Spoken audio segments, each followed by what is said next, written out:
നമസ്കാരം. ഹലോ ഡോക്ടറിലേക്ക് ഏവർക്കും സ്വാഗതം. സഹിക്കാനാവാത്ത ചൂടിലാണ് കേരളം. വെന്തുരുകുന്ന ഈ സാഹചര്യത്തെ പ്രതിരോധിക്കാനുള്ള മാർഗങ്ങളാണ് ഹലോ ഡോക്ടർ ഇന്ന് സംസാരിക്കുന്നത്. നമുക്കൊപ്പമുള്ളത് നാഷണൽ ഹെൽത്ത് മിഷൻ കേരളയുടെ അഡോൾസൻ ഹെൽത്ത് സ്റ്റേറ്റ് നോഡൽ ഓഫീസറായ ഡോക്ടർ അമർ ഫെറ്റിലാണ്. ഡോക്ടർ നമസ്കാരം. ഹലോ ഡോക്ടറിലേക്ക് സ്വാഗതം. നമസ്കാരം ഡോക്ടർ. നമ്മുടെ കേരളം ഒന്നാകെ മിക്ക ജില്ലകളിലും കനത്ത ചൂടാണ്. ചൂട് കനക്കുന്ന ഈ ഒരു സാഹചര്യത്തെ, ഈ ഒരു വേനൽ ചൂടിനെ എങ്ങനെ നേരിടാം എന്ന് പറഞ്ഞുകൊണ്ട് നമുക്ക് നമ്മുടെ ഹലോ ഡോക്ടർ ആരംഭിക്കാം. പ്രേക്ഷകരെയും ഞാൻ ഹലോ ഡോക്ടറിലേക്ക് സ്വാഗതം ചെയ്യുകയാണ്. ഈ ഒരു വിഷയത്തിൽ നിങ്ങൾക്കുള്ള സംശയങ്ങൾ താഴെ കാണുന്ന നമ്പറിൽ ഹലോ ഡോക്ടറിൽ ചോദിക്കാവുന്നതാണ്. ഡോക്ടർ, ഈ ഒരു വേനൽ ചൂടിനെ നമുക്ക് നേരിടാൻ സാധിക്കുന്ന മാർഗങ്ങളെക്കുറിച്ചൊന്ന് വിശദമാക്കാമോ? വേനൽ എന്ന് പറയുന്നത് നമുക്ക് പണ്ടേ ഉള്ള കാലാവസ്ഥയുടെ ഒരു സീസണാണ്. പക്ഷേ ഈ ഒരു വർഷം കഴിഞ്ഞ 2-3 വർഷമായിട്ടൊരു വർധനവ് കണ്ടുവരുന്നുണ്ട് ഈ ചൂടിൽ. ഈ വർഷം ശരിക്കും നേരത്തെ ഉള്ളതിനേക്കാളും വളരെ അധികം ചൂട് തന്നെയാണ് അനുഭവിച്ചു വരുന്നത്. പണ്ട് കാലത്തൊക്കെ വടക്കേ ഇന്ത്യൻ സംസ്ഥാനങ്ങളിലൊക്കെ നമ്മൾ കേട്ട് വന്ന 40-41 എന്നൊക്കെ പറഞ്ഞ ടെമ്പറേച്ചർ റേഞ്ച് ആണ് നമ്മളിപ്പോൾ ഇവിടെ കേൾക്കുന്നത്. അപ്പോൾ ചൂട് ഇത്ര പ്രശ്നമുള്ളൊരു കാര്യമാണോ എന്ന് ചോദിച്ചാൽ തീർച്ചയായിട്ടും ചൂട് സഹിക്കാൻ പ്രയാസമാണ്. ആൾക്കാർ ഡിസ്കംഫേർട്ട് പ്രകടിപ്പിക്കാറുണ്ട്, വലിയ കഷ്ടമാണെന്നൊക്കെ പറയാറുണ്ട്. പക്ഷേ ഇതിന് വേറൊരു വശവും കൂടെ ഉണ്ട്. നമ്മൾ ചൂടിനോടുള്ള എക്സ്പോഷർ, വെയിലിനോടും ചൂടിനോടുമുള്ള ആ ഒരു എക്സ്പോഷർ, നമ്മൾ തുറന്ന സ്ഥലത്തോ അല്ലെങ്കിൽ അടഞ്ഞ് ഒരു മുറിയിലോ വീട്ടിലോ കാറിലൊക്കെ ഇരിക്കുമ്പോൾ ഈ ചൂടിനോടുള്ള എക്സ്പോഷർ കൊണ്ട് മാരകമായിട്ടുള്ള അവസ്ഥകളും ബോഡിക്കകത്ത് ശരീരത്തിലുണ്ടാകാമെന്നും അത് ഗുരുതരമായിട്ടുള്ള പ്രത്യാഘാതങ്ങൾ ഉണ്ടാക്കി ഈവൻ അങ്ങേയറ്റം പോയാൽ വേണ്ട നേരത്ത് നമുക്ക് സഹായിക്കാൻ പറ്റിയിട്ടില്ലെങ്കിൽ അല്ലെങ്കിൽ മെഡിക്കൽ പരിചരണം കിട്ടിയില്ലെങ്കിൽ ഒരു വ്യക്തി മരണത്തിലേക്ക് വരെ നീങ്ങാവുന്ന സാഹചര്യങ്ങൾ ഉണ്ടാകാം. അപ്പോൾ ഇത് എന്തൊക്കെയാണ് ചൂട് കൊണ്ട് വരാവുന്ന അവസ്ഥകളെന്നും ഇതിൻ്റെ കാരണങ്ങളോ അല്ലെങ്കിൽ ഉള്ളിലുണ്ടാകുന്ന വ്യത്യാസങ്ങൾ എന്താണെന്നും പിന്നെ എങ്ങനെ പ്രതിരോധിക്കാം, ഇതാണ് നമ്മളെല്ലാവരും അറിയേണ്ട കാര്യങ്ങൾ. അപ്പോൾ ചൂട് നമുക്ക് പല വിധത്തിലുള്ള ഇമ്പാക്റ്റ് ഉണ്ടാക്കാം.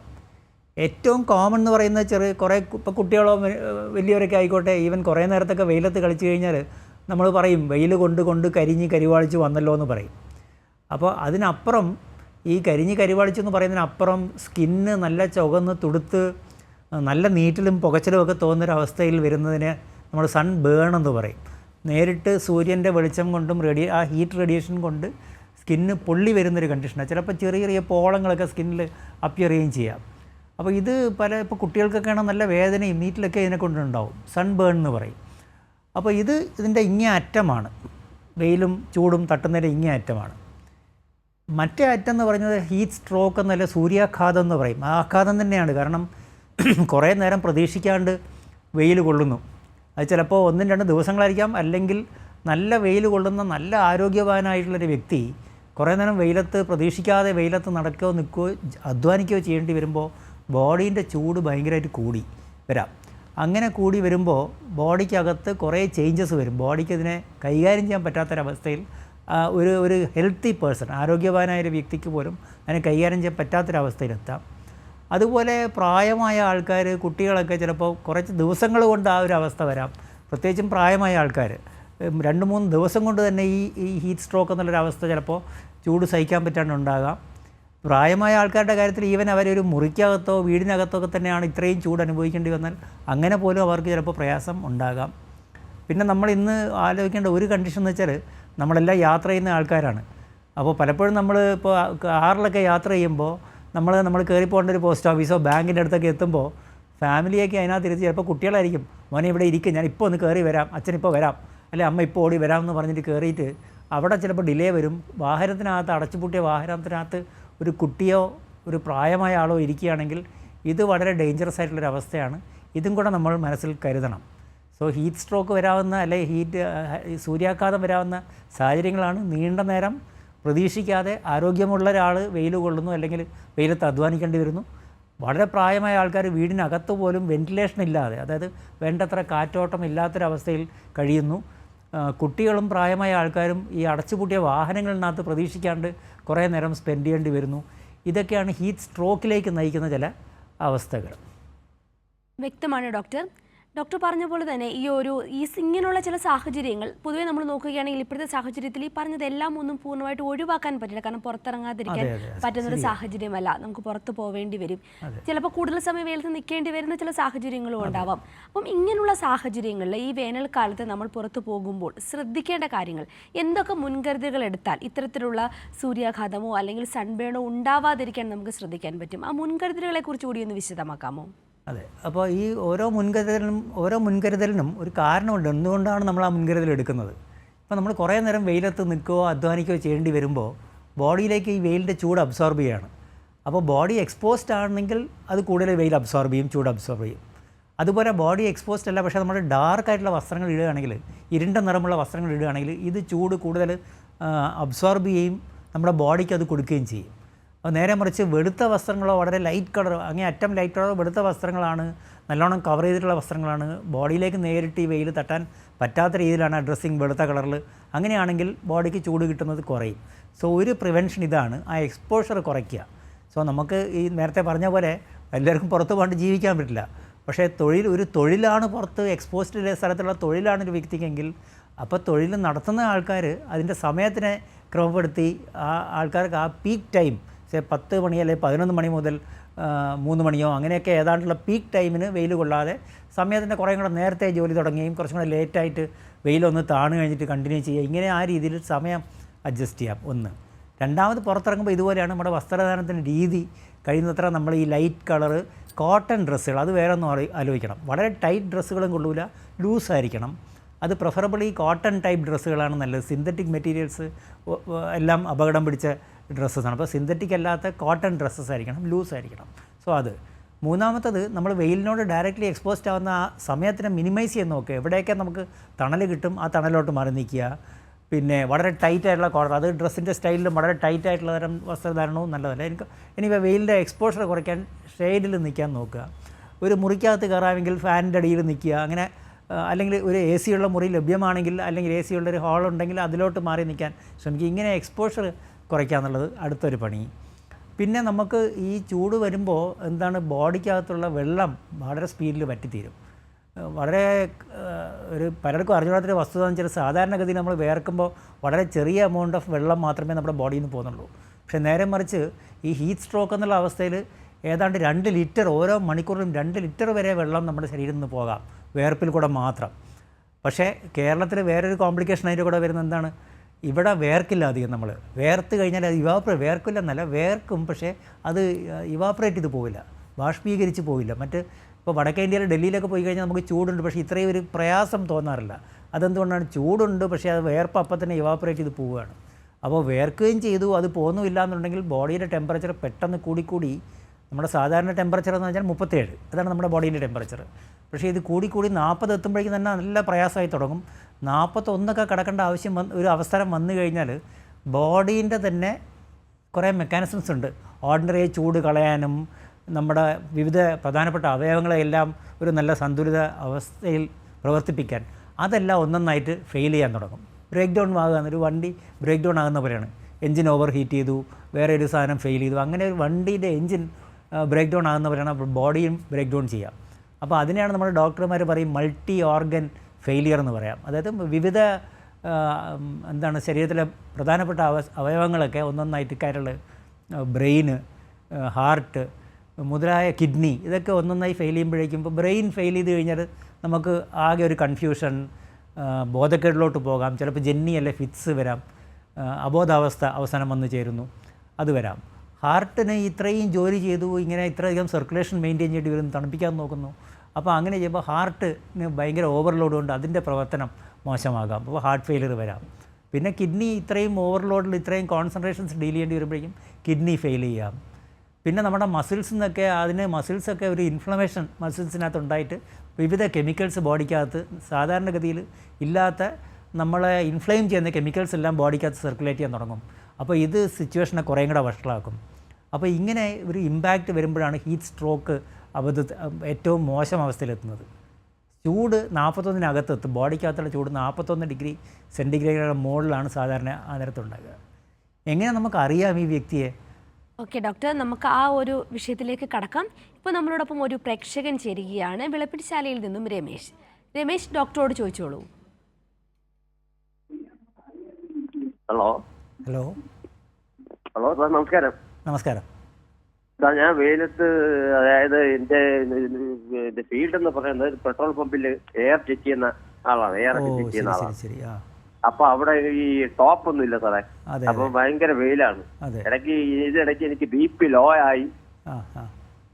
BP ലോ ആയി ഞാൻ ചെന്ന് നാരങ്ങ വെള്ളവും ഉപ്പിട്ട് കഴിച്ചപ്പോ ശകലം ആശ്വാസം ഉണ്ടായി. ഈ ശരീരം തണുക്കാൻ വേണ്ടി എന്തെങ്കിലും ഉണ്ടോ സാറേ? ശരീരം തണുക്കാൻ വേണ്ടി എന്തെങ്കിലും ഒരു മാർഗമോ? ഭയങ്കര ഓവറായിട്ട് ഹീറ്റാണ് സാറേ. ഞാൻ വീട്ടിൽ നിന്നാണ് സംസാരിക്കുന്നത്. ഇനിയിപ്പോ കുറച്ച് കഴിഞ്ഞ് തൊട്ടി കയറണം. അത് ഇപ്പോൾ പറഞ്ഞത് ഒരു ഫാക്റ്റ്. അതായത് നമ്മൾ പലപ്പോഴും ജോലി ഒഴിവാക്കാൻ പറ്റാത്ത രീതിയിൽ അവരവരുടെ തൊഴിലിലപ്പോൾ അങ്ങനെ ആയിരിക്കാം. അപ്പോൾ അന്നേരം ചെയ്യേണ്ട കാര്യങ്ങളാണ് നേരത്തെ ചെറുതായി സൂചിപ്പിച്ചിരുന്നു. നമ്മുടെ വസ്ത്രധാരണം കഴിയുന്നത്ര എത്രയും ലൈറ്റായിട്ടും ലൂസായിട്ടും എത്രത്തോളം കവർ ചെയ്ത ടൈപ്പ് ഫുൾ സ്ലീവ് പോലെ ഷർട്ടുകൾ, പിന്നെ ലൈറ്റ് കളർ കോട്ടൺ കൊണ്ടുണ്ടാക്കിയ വസ്ത്രങ്ങൾ കഴിയുന്നത്ര അങ്ങനത്തെ യൂസ് ചെയ്യുക. ആ ജോലിയുടെ ഭാഗമായി വെയിലത്ത് നിന്ന് എത്ര നേരം കുറച്ച് മാറി നിൽക്കാൻ പറ്റും, ആ തക്കത്തിനെല്ലാം മാറി നിന്ന് ഷെയ്ഡിനകത്തോട്ട് നിൽക്കാൻ നോക്കുക. ജോലി ചെയ്യുന്ന ആ നേരങ്ങൾ മാത്രം വെയിലത്തോട്ട് ഇറങ്ങുക. വെള്ളം കൂടി കൂട്ടണം. അതായത് ദാഹം വരാൻ കാക്കണ്ട, ക്ഷീണം വരാൻ കാക്കണ്ട, വെള്ളം നല്ലോണം ഉള്ളിൽ പോകണം. അപ്പോൾ വെള്ളം എന്ന് പറയുമ്പോൾ വെറും വെള്ളത്തിനേക്കാൾ എപ്പോഴും നല്ലത് ലേശം ഉപ്പും കൂടെ ഉള്ള തരം പാനീയങ്ങളാണ്. ഇപ്പോൾ നമ്മുടെ നാരങ്ങ വെള്ളത്തിനകത്ത് ഉപ്പിടാം, പിന്നെ കഞ്ഞിവെള്ളത്തിനകത്ത് ഉപ്പിട്ട് കുടിക്കാം, സംഭാരം പോലത്തെ നമ്മുടെ നാടൻ പാനീയങ്ങളുണ്ട്. അപ്പോൾ ഇതിലെല്ലാം ഉപ്പിൻ്റെ അംശമുണ്ട്, വെള്ളത്തിൻ്റെ ക്വാണ്ടിറ്റി നല്ലോണം ഉണ്ട്. അപ്പോൾ അങ്ങനെ പാനീയങ്ങൾ റെഗുലറായിട്ട് നമ്മൾ വലിയ കുപ്പി കരുതുക. അത് കണ്ടിന്യൂസ് ആയിട്ട് ദാഹം എല്ലാവരും കുടിക്കുക. പിന്നെ നമ്മൾ കഴിക്കുന്ന ആഹാരത്തിനകത്ത് തന്നെ ഈ വെള്ളക്കെട്ട് ടൈപ്പ് പച്ചക്കറികളും പഴങ്ങളുണ്ട്. ഇപ്പോൾ വെള്ളരിക്ക, തണ്ണിമത്തൻ, അങ്ങനത്തെ പച്ചക്കറികൾ അല്ലെങ്കിൽ ഫ്രൂട്ട്സ് അങ്ങനത്തെ ഒക്കെ കഴിക്കുന്നത് എപ്പോഴും വളരെ യൂസ്ഫുൾ ആയിരിക്കാം. ഇത്രയൊക്കെ ചെയ്ത് പിന്നെ നമുക്കൊരു അവയർനെസ്, അത് നമുക്കൊരു അറിവ് വേണം. ഈ പെട്ടെന്ന് ചൂട് കൂടിക്കഴിഞ്ഞാൽ നമുക്ക് ഈ തലചുറ്റും അതൊക്കെ വരിക. അപ്പോൾ അങ്ങനത്തെ അവസ്ഥ വരികയാണെങ്കിൽ പെട്ടെന്ന് ഷെയ്ഡിലേക്ക് മാറുക, വസ്ത്രങ്ങൾ ലൂസാക്കുക, വേണമെങ്കിൽ ദേഹത്ത് വെള്ളം ഒഴിക്കുക ചെയ്താൽ വളരെ നല്ലതാണ്. ഈവൻ വെള്ളം ഒഴിക്കാം ദേഹത്ത്. പിന്നെ നല്ലോണം തണുപ്പിക്കുക. ഒരു ഫാന് നല്ല സ്പീഡിൽ കറങ്ങുന്ന ഈ വലിയ ഫാനൊക്കെ ഉണ്ടല്ലോ, അതിൻ്റെ അടുത്ത് മാറി നിന്നിട്ട് ഈ നനഞ്ഞ ബോഡിയായിട്ട് അവിടെ നിൽക്കുമ്പോൾ അത് ആ കാറ്റ് കൊണ്ട് തന്നെ ബോഡി തണുക്കാൻ തുടങ്ങും. ഇതൊക്കെ ചെയ്ത് കഴിഞ്ഞാൽ നമുക്ക് ഒരു ആശ്വാസം കിട്ടും, അപകടത്തിലേക്ക് നീങ്ങാനുള്ള സാധ്യത കുറയും. ശരീരം തണുക്കാൻ വേണ്ടി തണുക്കാൻ വേണ്ടി ഇതെല്ലാം തണുക്കാൻ സഹായിക്കും. ഈ ഫ്രൂട്ട്സ് അല്ലാതെ വേറെ എന്തെങ്കിലും ഉണ്ടോ സാറേ? ഇല്ല, നമ്മൾ തണുത്ത പാനീയങ്ങൾ കുടിക്കുക എന്നുള്ളതാണ്. നമ്മൾ കുറച്ചുകൂടെ തണുപ്പുള്ള പാനീയങ്ങൾ കുടിച്ചുകൊണ്ടിരിക്കുക, അത് കണ്ടിന്യൂസ് ആയിട്ട് കുടിച്ചുകൊണ്ടിരിക്കുക. അതാണ് പ്രധാനപ്പെട്ട വഴി ശരീരം തണുക്കാൻ വേണ്ടി. ഓക്കെ, പ്രേക്ഷകന് വ്യക്തമായി എന്ന് കരുതുന്നു. വേനൽക്കാലത്ത് ശ്രദ്ധിക്കേണ്ട കാര്യങ്ങളെക്കുറിച്ചാണ് നമ്മൾ സംസാരിച്ചു കൊണ്ടിരുന്നത്. ഡോക്ടർ, നമ്മളിപ്പോൾ പ്രേക്ഷകനോട് പറഞ്ഞ പോലെ തന്നെ ഈ ഒരു സമയത്ത് ശ്രദ്ധിക്കേണ്ടത് കൂടുതൽ പാനീയങ്ങൾ കുടിക്കണമെന്ന് ഡോക്ടർ പറഞ്ഞല്ലോ. പലപ്പോഴും ഇപ്പോൾ ഈ ശീതള പാനീയങ്ങൾ വളരെയധികം വിൽക്കപ്പെടുന്ന ഒരു സമയം കൂടിയാണിത്. ഇപ്പോൾ ഒരു തണുത്ത ഒരു കുപ്പി അല്ലെങ്കിൽ സ്പ്രൈറ്റോ സെവനപ്പോ അങ്ങനെയുള്ള കുപ്പികൾ വെള്ളങ്ങൾ കുടിക്കാൻ പലരും ഇഷ്ടപ്പെടുന്ന ഒരു സമയമാണ്. അത് ഈ ഒരു സമയത്തെ നമ്മളെ സഹായിക്കുകയാണോ ചെയ്യുന്നത്, അല്ലെങ്കിൽ ദോഷകരമാണോ? എന്താണ് ശീതളപാനീയങ്ങളെക്കുറിച്ച് ഡോക്ടറിന് പറയാനുള്ളത്? ശീതളപാനീയങ്ങൾ തീർച്ചയായിട്ടും നല്ല സുഖമുള്ളതിനെ പറ്റി യാതൊരു സംശയവും നമുക്കില്ല. ആരാണെങ്കിലും എൻജോയ് ചെയ്യുന്നൊരു കാര്യമാണ്. പക്ഷേ നമുക്ക് ഇന്ന് നമ്മൾ വീട്ടിൽ നിന്നാണ് ഇതൊക്കെ പ്രിപ്പയർ ചെയ്യുന്നതെങ്കിൽ നമുക്കൊരു ഉറപ്പുണ്ട്, നമ്മൾ തന്നെയാണ് ഉണ്ടാക്കിയത്, നമ്മൾ കുപ്പിയിലാക്കി, നമ്മൾ പൊതിഞ്ഞ് കെട്ടി കൊണ്ടുവന്നു. ഇപ്പോൾ നമുക്കൊരു കൊച്ചു ട്രിക്ക് പറയാം. നമ്മൾ ഈ തണുത്ത സാധനങ്ങൾ വീട്ടിൽ നിന്ന് ഉണ്ടാക്കിയിട്ട് പാനീയങ്ങൾ വീട്ടിലുണ്ടാക്കി ജോലി സ്ഥലത്തോ, അല്ലെങ്കിൽ നേരത്തെ ഒരു പ്രേക്ഷകൻ ചോദിച്ചില്ലേ, പെട്രോൾ പമ്പിൽ ജോലി ചെയ്യുന്ന ഒരാൾ, അപ്പോൾ കുറേ മണിക്കൂർ അവിടെയാണ്, അല്ലെങ്കിൽ ചിലപ്പോൾ ഓട്ടോറിക്ഷ ഓടിക്കുന്ന ഒരാളായിരിക്കാം, മണിക്കൂറോളം റോട്ടിലാണ്, പക്ഷേ വീട്ടിൽ നിന്ന് രാവിലെ ഇറങ്ങിയതായിരിക്കാം. അപ്പോൾ ഒരു വളരെ സിമ്പിൾ ട്രിക്കുണ്ട്. നമ്മളൊരു വലിയ കുപ്പി ശീതള പാനീയങ്ങൾ വീട്ടിൽ നിന്ന് കലക്കി അത് കൊണ്ടു നടക്കുമ്പോൾ അതിൻ്റെ ചുറ്റും ന്യൂസ് പേപ്പർ, നമ്മൾ ഓർഡിനറി ഡ്രൈ ന്യൂസ് പേപ്പർ കുറേ തവണ റോള് പോലെ അതിൻ്റെ ചുറ്റും, അപ്പോൾ ഒരു ലെയറല്ല കുറേ ലെയർ ഇതിൻ്റെ ചുറ്റും നമ്മൾ കെട്ടിയിട്ട് റബ്ബർ ബാൻഡ് ഇട്ട് പൊതിഞ്ഞ് വെച്ച് കഴിഞ്ഞാൽ ഈ വെള്ളത്തിന് നമ്മൾ പ്രതീക്ഷിക്കുന്നതിനേക്കാൾ എത്രയോ മണിക്കൂർ നേരം കൂടെ കഴിഞ്ഞാൽ തണുപ്പ് റീറ്റെയിൻ ചെയ്യാൻ പറ്റും. അപ്പോൾ നമ്മൾ വീട്ടിൽ നിന്ന് ഉണ്ടാക്കുന്ന ഇപ്പോൾ ഒരു പഴച്ചാറ് വെള്ളമാണെങ്കിൽ ആയിക്കോട്ടെ, അല്ലെങ്കിൽ വെറുതെ വെള്ളമാണെങ്കിൽ പോലും വൃത്തിയുള്ള വെള്ളം ഉറപ്പാക്കാം. ഈ വൃത്തിനാണ് പോയിൻ്റ്. അപ്പോൾ നമ്മൾ പുറത്തുനിന്ന് കഴിക്കേണ്ടി വന്നാൽ തീർച്ചയായിട്ടും ധാരാളം സ്ഥലത്ത് ലഭ്യമാണ്, പക്ഷേ അതും കൂടെ ഒരു ശ്രദ്ധ വേണം. അതായത് വൃത്തിയായിട്ട് തന്നെയാണോ ഉള്ളത്. നമ്മൾ പലപ്പോഴും ആരോഗ്യവകുപ്പൊക്കെ പറയുന്നൊരു വാണിംഗ് എന്ന് വെച്ചാൽ ഐസ് ഇട്ട പാനീയങ്ങൾ കുടിക്കരുതെന്ന് നമ്മൾ പറയുന്നത് ഈ ഐസിൻ്റെ ക്വാളിറ്റിയെപ്പറ്റി ചിലപ്പോൾ നമുക്ക് തന്നെ സംശയം തോന്നാറുണ്ട്.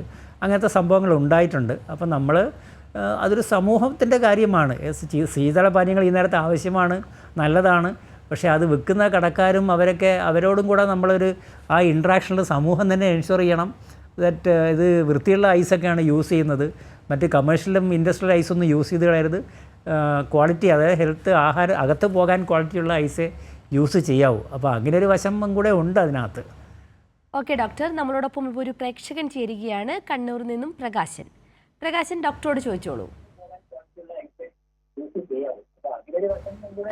പ്രകാശൻ, ടി വിയുടെ ശബ്ദം കുറച്ച് വെച്ചിട്ട് വേണം ഡോക്ടറോട് ചോദിക്കാൻ. പ്രകാശൻ കേൾക്കുന്നുണ്ടോ? ശരീരത്തിൽ കംപ്ലീറ്റ് വല്ലാത്തൊരു ചൂട് കുരു. ഹലോ, കേൾക്കാം. ശരീരത്തിൽ കംപ്ലീറ്റ് ചൂട് കുരു, ഭയങ്കര ചൂട് കുരു, തലയിലടക്കം. അത് ഭയങ്കര ബുദ്ധിമുട്ട്. പല പൗഡർ ഉപയോഗിച്ച് പോകുന്നില്ല. ഇത് മാർഗമുണ്ടോ? ഇതിന് ഈ പ്രിക്ലി ഹീറ്റ് എന്ന് പറയുന്ന സാധനമാണ് ഈ ചൂട് കുരു എന്ന് പറയുന്നത്. അത് ഏറ്റവും ഏർലി സ്റ്റേജിൽ വരുന്നൊരു ലക്ഷണമാണ് ചൂടിനോട് നമ്മുടെ സ്കിൻ എക്സ്പോസ്ഡ് ആകുമ്പോൾ. വഴികൾ ഇതാണ്. നമ്മൾ പ്രധാനമായിട്ടും 1, 2, 3 തവണയൊക്കെ ഒന്ന് മേല് കുളിക്കാമെങ്കിൽ വളരെ നല്ല കാര്യം. പിന്നെ നമ്മൾ ഇന്ന് പലതരം കമേഴ്ഷ്യലായിട്ടുള്ള പ്രിക്ലി ഹീറ്റ് പൗഡറുകൾ പലതും ലഭ്യമാണ്. ഇനി വീട്ടിൽ വന്നു കഴിഞ്ഞിട്ടുള്ള നേരത്താണ് ഈ പ്രിക്ലി ഹീറ്റ് പകലുണ്ടായ ഈ ചൂട് കുരുവിൽ അപ്ലൈ ചെയ്യാൻ വേണ്ടി ഈ സിങ്ക് ഓക്സൈഡൊക്കെ അടങ്ങിയിരിക്കുന്ന ലോഷൻസ് ഉണ്ട്. കലാമിൻ എന്നുള്ള കണ്ടൻറ്റ് അടങ്ങിയിരിക്കുന്ന പല ബ്രാൻഡ് ലോഷൻസ് ഉണ്ട്. നമ്മൾ സ്വന്തമായിട്ട് എന്നും കാണാറുള്ള ഡോക്ടറോട് ഒരു അഭിപ്രായം ചോദിച്ച് ഏതെങ്കിലും ഒന്നിൻ്റെ പേര് എഴുതി മേടിച്ച് ആ ലോഷൻ വളരെ ലൈറ്റായിട്ടാണ് പുരട്ടേണ്ടത്. ഈ കമേഴ്ഷ്യൽ ലോഷൻസൊക്കെ മേടിക്കുമ്പോൾ നമ്മൾ കട്ടിയായിട്ട് കുപ്പിയിൽ നിന്നെടുത്ത് അതുപോലെ പുരട്ടി പിടിപ്പിക്കരുത്. പെയിൻറ്റ് പോലെ നനഞ്ഞ കയ്യിലെടുത്ത് ദേഹത്തും കുറച്ച് വെള്ളം കുടഞ്ഞ് ലൈറ്റായി പുരട്ടി കഴിഞ്ഞാൽ ഇതിൻ്റെ ഒരു ലൈറ്റ് കോട്ടിങ് നിൽക്കും, നമുക്ക് ആശ്വാസം കിട്ടുകയും ചെയ്യും. അതേസമയം ഇതൊരു പെയിൻറ്റ് പോലെ കട്ടി പിടിച്ച് അവിടെ നിൽക്കത്തുമില്ല. സോ അത് അങ്ങനെ യൂസ് ചെയ്യാം. പിന്നെ വസ്ത്രങ്ങൾ ഫ്രീക്വൻ്റായി ചേഞ്ച് ചെയ്യുക. ഈ നേരത്തെ ഈ ചൂട് കഴിയുന്നവരെ വേറെ വഴിയില്ല. അതുകൊണ്ട് ഫ്രഷായിട്ടുള്ള കോട്ടൺ ഡ്രസ്സുകൾ നമ്മൾ വെള്ളം നനച്ച് വെയിലത്തുണങ്ങിയ ഫ്രഷ് സെറ്റ് ഡ്രസ്സുകൾ എപ്പോഴും വേണം. ഫ്രീക്വൻ്റായി മാറ്റണം എന്നുണ്ടെങ്കിൽ മാറ്റാൻ വേണ്ടി ഫ്രഷായിട്ടുള്ള ഉടുപ്പുകൾ ധരിച്ചാൽ ഈ ചൂട് കുരു ഇൻഫെക്റ്റഡ് ആകത്തില്ല. അല്ലെ ചിലപ്പോൾ അതിരുന്ന് പഴുക്കാം, അപ്പോൾ കൂടുതൽ പ്രശ്നങ്ങളാവും. ചിലപ്പോൾ വേറെ വല്ല മരുന്നും കഴിക്കേണ്ടി വരും. പിന്നെ പാനീയങ്ങൾ കുടിച്ചുകൊണ്ടിരിക്കുക. നേരത്തെ സൂചിപ്പിച്ച പോലെ ദാഹം വരാൻ കാക്കണ്ട, പാനീയങ്ങൾ കുടിച്ചുകൊണ്ടിരിക്കുക.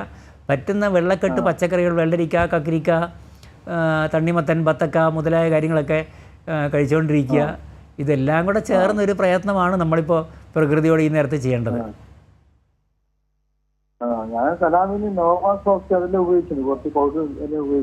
പ്രിക്ലി ഹീറ്റ് പൗഡറുകൾ കുറേ എണ്ണമുണ്ട്. കുറേ ബ്രാൻഡുകൾ അന്വേഷിക്കുമ്പോൾ അറിയാം പ്രിക്ലി ഹീറ്റ് പൗഡർ. സംശയം ഉണ്ടെങ്കിൽ ഡോക്ടറോട് ചോദിക്കാം. അല്ലെ ഈ ഇങ്ങനത്തെ മെഡിക്കൽ സംശയങ്ങൾ എന്തെങ്കിലും തോന്നുകയാണെങ്കിൽ നമുക്കിപ്പോൾ ദിശയിലേക്ക് നമ്മുടെ ആരോഗ്യവകുപ്പിൻ്റെ ഹെൽപ്പ് ലൈൻ ഉള്ളൂ. ദിശ 1056 അല്ലെങ്കിൽ 0471 255 2056. അപ്പോൾ അത് ഏത് തരം സംശയങ്ങൾക്കും ദിശയിലെ കൂടെ ഡോക്ടേഴ്സിൻ്റെ ഡയറക്റ്റ് ആയിട്ടുള്ള അഡ്വൈസ് നേരിട്ട് കിട്ടും.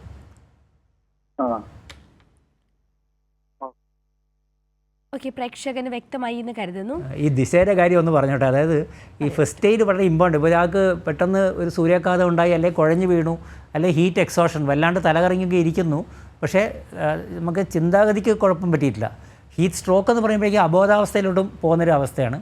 ഹീറ്റ് എക്സോഷൻ എന്ന് പറഞ്ഞാൽ ക്ഷീണമുണ്ട്, അവരവർക്ക് തന്നെ അറിയാം, പക്ഷേ ചിന്തയ്ക്കും ആ കോൺഷ്യസ്നെസ്സിന് അപകടം പറ്റിയിട്ടില്ല. ഏതാണെങ്കിലും ഫസ്റ്റ് എയ്ഡ് വേണം. അപ്പോൾ ഫസ്റ്റ് എയ്ഡ് എന്ന് വെച്ചാൽ ഈ തണുപ്പിക്കലും വെള്ളം ഒഴിക്കലും ഫാനിട്ട് തണുപ്പിക്കൽ, അല്ലെങ്കിൽ വിശറിയിട്ട് വലിയ ഫാനിട്ട് തണുപ്പിക്കുക, അല്ലെങ്കിൽ വിശറിയിട്ട് വെള്ളം വീശുക, ഇതൊക്കെ ഫസ്റ്റ് എയ്ഡാണ്.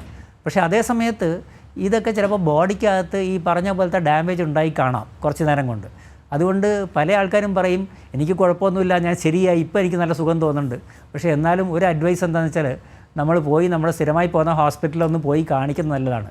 നമ്മുടെ അടുത്തുള്ള ഹെൽത്ത് സെൻ്ററിലെങ്കിലും പോവുക, നമ്മുടെ ഏതെങ്കിലും ഡോക്ടറെ കണ്ട് ഡോക്ടറും കൂടെ നോക്കട്ടെ നമ്മുടെ വൈറ്റൽ ഫങ്ഷൻസ്, BP-യും ബാക്കി കാര്യങ്ങളെല്ലാം നോർമൽ ആണോ എന്നൊക്കെ നോക്കുന്നത് എപ്പോഴും നല്ലതാണ്. എന്നിട്ട് മാത്രമേ വീട്ടിൽ പോകാവൂ. ഹീറ്റ് സ്ട്രോക്ക് എന്ന് പറയുന്ന കാര്യം വന്നാൽ, സൂര്യാഘാതം എന്ന് പറഞ്ഞാൽ ബോധം കെട്ട് കിടന്നാൽ നമ്മൾ ഈ ഫസ്റ്റ് എയ്ഡ് ചെയ്തുകൊണ്ട് നമ്മൾ ആംബുലൻസ് വിളിക്കുക, അല്ലെങ്കിൽ വാഹനം വിളിക്കുക. ഹോസ്പിറ്റലിലേക്ക് പോകുമ്പോഴും ഈ തണുപ്പിക്കലൊക്കെ കൂടെ പോകുന്ന ആൾക്കാർ ചെയ്യണം. എന്നിട്ട് ഹോസ്പിറ്റലിൽ എത്തിക്കഴിഞ്ഞാൽ നേരെ ഡോക്ടറെ കെയറിലോട്ടും മെഡിക്കൽ ടീമിൻ്റെ കെയറിലോട്ടും മാറ്റുകയാണ്. അപ്പോൾ ഫസ്റ്റ് എയ്ഡും അതുപോലെ കൊണ്ടുപോകുന്ന ആ ട്രാൻസ്പോർട്ട്, ആംബുലൻസ് ട്രാൻസ്പോർട്ട് ഒരുമിച്ച് വേണം നടക്കാൻ.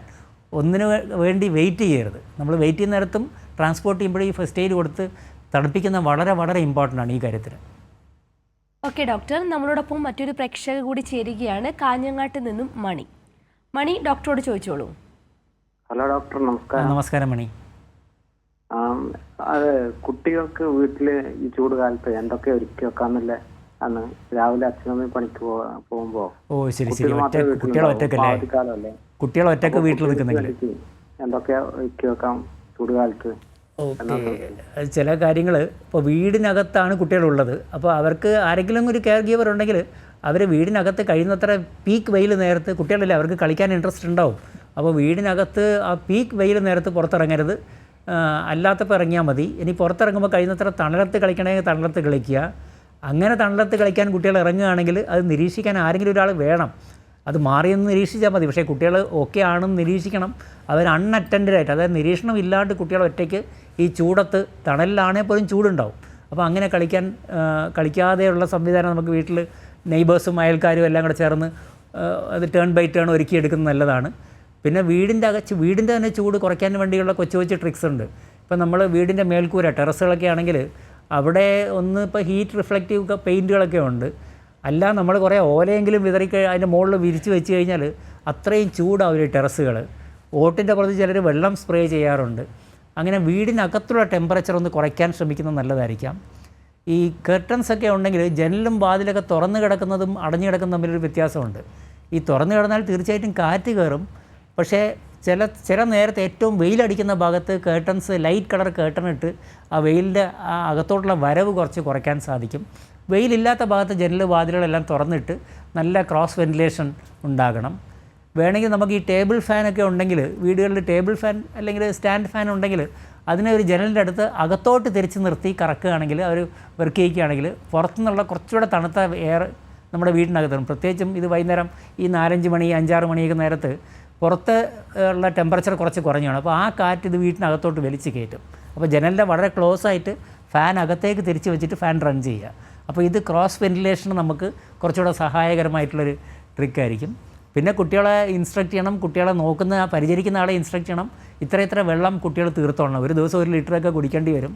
അപ്പോൾ എപ്പോഴും അത് കുറച്ചായിട്ട് പലതവണ കൊടുക്കുക. പിന്നെ കുട്ടികൾക്ക് കഴിക്കാൻ വേണ്ടി ഇതുപോലെ ഈ വെള്ളക്കെട്ട് പച്ചക്കറികളും തണ്ണിമത്തനൊക്കെ കുറേ മുറിച്ച് കഷ്ണങ്ങളൊക്കെ ആക്കി വല്ല ബൗളിലൊക്കെ ആക്കി വെച്ചേക്കുക. അപ്പോൾ ഇതെല്ലാം കൂടെ ചെയ്ത് അവർക്ക് ഈ നേരത്തിന് ഈ സീസണിനെ തരണം ചെയ്യാനുള്ള ഒരു ട്രിക്സ് പറഞ്ഞു കൊടുക്കുക. കുട്ടികളുടെ കൂട്ടത്തിൽ മുതിർന്ന കുട്ടികൾക്ക് ഇതിനൊരു നേതൃത്വം കൊടുക്കാനും കുട്ടികളെ പഠിപ്പിച്ചു കൊടുക്കാം. കുട്ടികൾ നല്ല സ്മാർട്ടാണ് ഇന്നത്തെ കുട്ടികൾ. അപ്പോൾ അവർക്ക് കാര്യങ്ങൾ പറഞ്ഞ് മനസ്സിലാക്കിയാൽ ഒരു മുതിർന്ന കുട്ടി വേണമെങ്കിൽ കൂടെയുള്ള കുറേ ചെറിയ കുട്ടികളെ ശ്രദ്ധിക്കുകയും കൂടെ ചെയ്തോളും. ഓക്കെ ഡോക്ടർ, നമ്മുടെ പ്രേക്ഷകന് കാര്യങ്ങൾ വ്യക്തമായി എന്ന് കരുതുന്നു. ഹലോ ഡോക്ടറിൻ്റെ ഇന്നത്തെ സമയം ഇവിടെ പൂർണ്ണമാവുകയാണ്. ഡോക്ടർ, നമുക്കറിയാം വേനൽ ചൂടുമായി ബന്ധപ്പെട്ട് നമ്മൾ ശ്രദ്ധിക്കേണ്ട പ്രധാനപ്പെട്ട കാര്യങ്ങളാണ് ഡോക്ടർ നമ്മളോട് സംസാരിച്ചത്. ഡോക്ടർ വളരെയധികം നന്ദി. ഹലോ ഡോക്ടറിൽ ഇന്ന് നമ്മളോടൊപ്പം ഉണ്ടായിരുന്നത് നാഷണൽ ഹെൽത്ത് മിഷൻ കേരളയുടെ അഡോൾസൻ്റ് ഹെൽത്ത് സ്റ്റേറ്റ് നോഡൽ ഓഫീസറായ ഡോക്ടർ അമർ ഫെറ്റിലാണ്. ഡോക്ടർ ഒരിക്കൽ കൂടി നന്ദി പറയുന്നു. പ്രേക്ഷകർക്കും ഈ ഹലോ ഡോക്ടറുമായി ബന്ധപ്പെട്ട്, ഈ വേനൽക്കാലവുമായി ബന്ധപ്പെട്ട് നിങ്ങളുടെ സംശയങ്ങൾക്ക് ഹലോ ഡോക്ടറുടെ ഉത്തരം ലഭിച്ചു എന്ന് കരുതുകയാണ്. ഹലോ ഡോക്ടർ ഇന്നിവിടെ പൂർണ്ണമാകുന്നു. നമസ്കാരം.